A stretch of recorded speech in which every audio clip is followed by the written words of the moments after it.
শুভ সকাল। আজ 19শে শ্রাবণ 1431, ইংরাজির 4 August 2024। 4 August 1792 ইংল্যান্ডের সাসেক্সে জন্মগ্রহণ করেন কবি পার্সি বিসি শেলি বা পি.বি. শেলি। ইংরেজি সাহিত্যে রোম্যান্টিক আন্দোলনের সবচেয়ে গুরুত্বপূর্ণ কবিদের মধ্যে তিনি ছিলেন অন্যতম। ওয়ার্ডসওয়ার্থ এই আন্দোলনের পুরোধা হলেও শেলির লেখনীতে রোম্যান্টিসিজম তার সামগ্রিক রূপ নিয়ে প্রথম প্রকাশিত হয়। হেমচন্দ্র কানুনগো ছিলেন গোপন রাজনৈতিক সংগঠনের এক অগ্রদূত নেতা এবং আলিপুর বোমা মামলার অরবিন্দ ঘোষের সহ অভিযাত্রী। মুরারিপুকুরে তাঁর তৈরি একটি বোমার প্রথমটি ফরাসি চন্দননগরে মেয়রকে হত্যার উদ্দেশ্যে ব্যবহৃত হয়, মেয়র অল্পের জন্য বেঁচে যান। দ্বিতীয়টি বইয়ের আকারে এবং তাতে স্প্রিং লাগানো ছিল, যথাসময়ে বই না খোলাতে কিংসফোর্ড বেঁচে যান। তৃতীয় বোমাটি ক্ষুদিরাম ও প্রফুল্ল চাকি মুজফ্ফরপুরে ব্যবহার করেন। আজ সেই হেমচন্দ্র কানুনগোর জন্মদিন, সময়টা 1871। বিরূপাক্ষ যাঁর ছদ্মনাম, তিনি বীরেন্দ্রকৃষ্ণ ভদ্র। 4 আগস্ট 1905 কলকাতার আহেরিটোলায় তিনি জন্মগ্রহণ করেন। তিনি ছিলেন বিশিষ্ট ভারতীয় বাঙালি বেতার সম্প্রচারক, নাটককার, অভিনেতা ও নাট্য পরিচালক। মহিষাসুরমর্দিনী সঙ্গীত আলেখ্যটির জন্য তিনি সর্বাধিক পরিচিত। 1931 থেকে অদ্যাবধি মহালয়ার ভোরে কলকাতার আকাশবাণী থেকে তা সম্প্রচারিত হয়।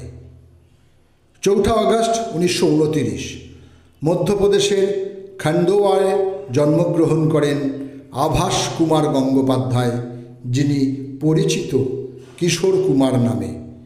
তিনি ছিলেন ভারতীয় গায়ক, গীতিকার, সুরকার, অভিনেতা, চলচ্চিত্র পরিচালক, চিত্রনাট্যকার এবং রেকর্ড প্রযোজক।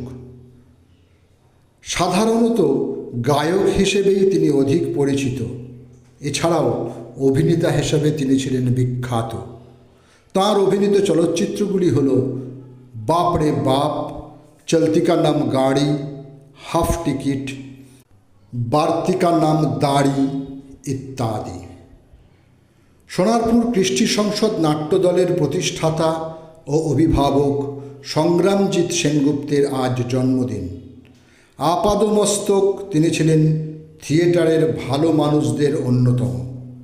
তাঁর রচিত উল্লেখযোগ্য নাটকগুলি হল তখন রাজতন্ত্র, ভাগভূত ভগবান, শেষ রূপকথা, নরনারায়ণ, স্বপ্নপুরীর রাজকন্যা ইত্যাদি। গোপন বিপ্লবী দলের সদস্য ছিলেন রামকৃষ্ণ বিশ্বাস।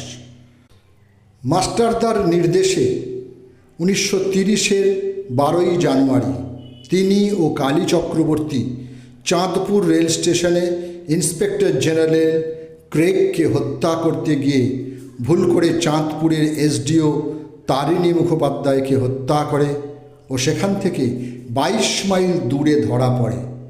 বিচারে তাঁর ফাঁসি হয়। 1931-এর আজকের দিনে তাঁর ফাঁসি হয়। করোনা মহামারী কেড়ে নেয় একজন বাঙালি কবি, প্রাবন্ধিক ও অনুবাদক মানবেন্দ্র বন্দ্যোপাধ্যায়ের জীবন। 4 আগস্ট 2020 মঙ্গলবার তাঁর মৃত্যু হয়। বাংলা অনুবাদে সাহিত্যের ইতিহাসে তাঁর অবদান বিশেষভাবে উল্লেখযোগ্য। প্রায় একক প্রচেষ্টায় দক্ষিণ আমেরিকা ও পূর্ব ইউরোপের শ্রেষ্ঠ রচনাগুলি তিনি বাংলায় অনুবাদ করেছিলেন। সকলকেই আমার আনত প্রণাম।